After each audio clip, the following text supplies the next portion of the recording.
Madame Solange Drouin, bonjour. Bonjour. Donc, on vous a invité ici à titre de coprésidente de la Coalition pour la diversité des expressions culturelles. Oui.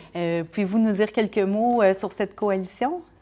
C'est une coalition qui a 20 ans cette année. C'est une coalition qui représente 30 associations, 30 regroupements à la grandeur du Canada dans le domaine culturel. Et l'impulsion première de la création de cette coalition-là, c'est la protection de la culture dans les négociations de commerce international pour être certain que la culture puisse avoir un traitement particulier dans ces accords-là, de façon à ce qu'elle ne soit pas considérée comme un bien comme les autres. Évidemment, nous, au Canada, on savait qu'une association ne pouvait pas faire le travail uniquement seule. Il fallait avoir une force de frappe beaucoup plus grande, d'où l'idée de se regrouper. Ça a d'abord été un regroupement du Québec, ensuite qui s'est étendu à la grandeur du Canada, et après, on a élargi le mouvement au niveau international. On sentait que si on ne préservait pas le pouvoir des États d'établir leur propre politique culturelle dans des accords de commerce comme ça ou dans des ententes de commerce,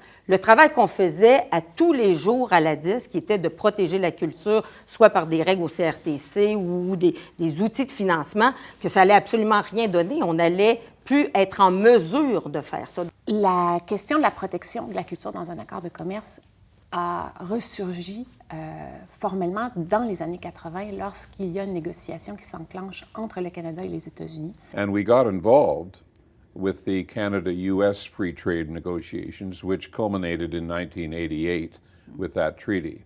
So I was helping a group of important players in the Canadian culture industries to make sure that there was an exemption for culture in that treaty, as you know, and we did get that. And then I got involved heavily when the World Trade Organization treaties came into force in the mid-90s. And we had then the horrific experience where the magazine sector in Canada was attacked by the United States at the World Trade Organization because we wanted to save Canadian periodicals. I was acting for the Canadian magazine sector in those negotiations.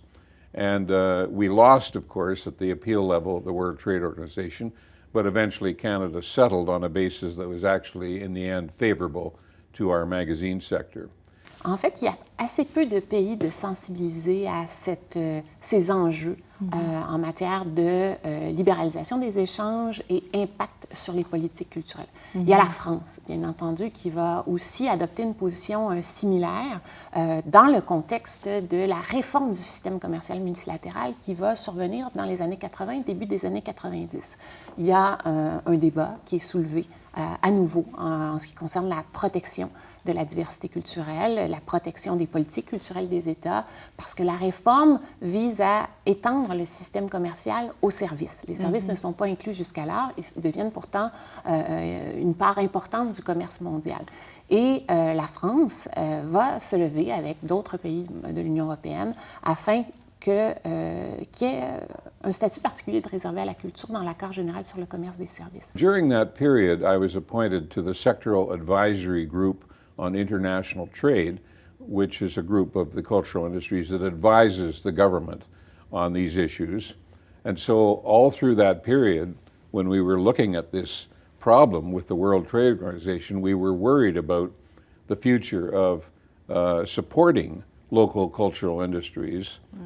And so as part of the SAGIT, it was called, S-A-G-I-T, in 1989 we came forward with a report that was the very first report to propose that there be an international convention that would basically say it should be the right of every sovereign country to support local cultural diversity and their cultural production, and supporting it through public broadcasting or quotas or expenditure rules for local content. All of that should not be subject to trade retaliation. Pour le Canada, l'idée, c'est de se préserver un espace pour soutenir la culture et faire en sorte que les productions canadiennes puissent subsister, puissent continuer à être produites, à être diffusées, à être vus et entendus par la population canadienne. Alors, le seul moyen d'y arriver, c'est de continuer à soutenir la culture.